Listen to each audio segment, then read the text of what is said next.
Breakfast complete করে এসে আমি কিন্তু একটা লম্বা ঘুম দিয়ে এখন সোজা রেডি হয়ে গেছি আমাদের পাড়ার ঠাকুর আনতে যাওয়ার জন্য। আজকে মহালয়, আর আমি কিন্তু আমার পাড়ার ঠাকুরকে রেডি শাড়ি পরাতে যেদিন গেছিলাম সেই দিনকেই কিন্তু বলেছিলাম যে আমাদের পাড়ায় মহালয়ের দিন মা দুর্গা আসেন। তো আজকে আমি এখন রেডি হয়ে যাচ্ছি পাড়ার মা দুর্গাকে আনতে। তারপর মা দুর্গাকে কেমন লাগছে সেটাও কিন্তু আমি আজকে কুমারটুলিতে গেলে দেখতে পাবো। তাহলে চলুন দেরি না করে ঝটপট কুমারটুলির দিকে যাওয়া যাক। আপাতত আমরা এখন দাঁড়িয়ে রয়েছি আমাদের লরির জন্য। দুখানা লরি আমাদের চলে এসছে, এইখানে একটা লরি দাঁড়িয়ে, আর একটা হচ্ছে এইখানে লরি দাঁড়িয়ে, সব চলে এসছে। কিন্তু আরও একটা লরি আমাদের আসবে, তো সেই কারণে আমরা সবাই দাঁড়িয়ে রয়েছি। আর একটা লরি আসেনি বলে, তো আরেকটা লরি আসলে তারপর আমরা যাব। আমাদেরও 3টে গাড়ি চলে এসছে, আর আমরা কিন্তু সবাই এখন বেরিয়ে পড়েছি আমাদের মা দুর্গাকে মণ্ডপে আনতে যাওয়ার জন্য।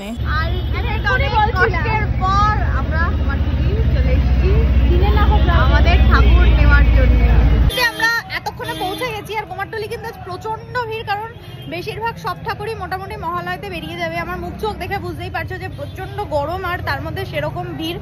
তো আমরা এখন যাচ্ছি হচ্ছে মা দুর্গার কাছে। আমি সেই দিন যে দেখে গেছি, আজকে এখন আমি ফাইনাল মা দুর্গাকে দেখবো যে মা দুর্গাকে কেমন লাগছে। তাহলে চলো এখন মা দুর্গাকে দেখা যাক। আর এই হচ্ছে আমাদের পাড়ার মা দুর্গা।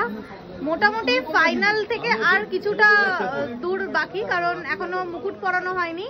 তো পুরো ফাইনাল আসবে একেবারে পাড়ায় গিয়ে। পেছনে এখন হচ্ছে আমাদের দর কষাকষি চলছে, কারণ যেহেতু আমাদের ঠাকুরের সাইজ প্রচন্ড বড় হয়েছে, পাড়ায় অবধি আমাদের ঠাকুর নামাতে হবে। তো সেই কারণে এখন কুলির জন্য দর কষাকষি হচ্ছে, যে কত কি রেট থেকে কুলি আমাদের পাড়া অবধি যাবে ঠাকুর নামাবে, সেই নিয়ে এখন কথাবার্তা চলছে। এখনো ঠাকুর বার করা অনেক দেরি।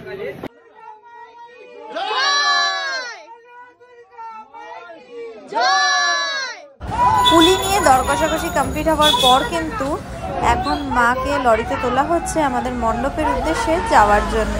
মা দুর্গা কিন্তু আমাদের এখন গাড়িতে উঠে গেছে।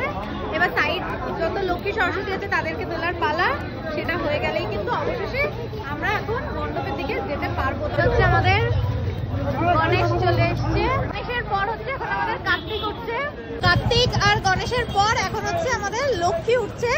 দেখতে দেখতে কিন্তু সরস্বতীও চলে এসছে। আমাদের 3টে গাড়িতেই সমস্ত ঠাকুর উঠে গেছে। এবার আমাদের পাড়ায় যাওয়ার পাড়া।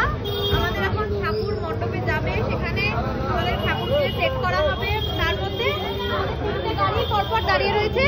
এই 3টে গাড়িতে কিন্তু ঠাকুর একেবারে উঠে কমপ্লিট হয়ে গেছে। এবার আমাদের পাড়ায় যাবে। চলো তাহলে পাড়ায় দেখা। পাড়ায় আমাদের মা দুর্গা চলে এসছে, এই হচ্ছে আমাদের মণ্ডপ।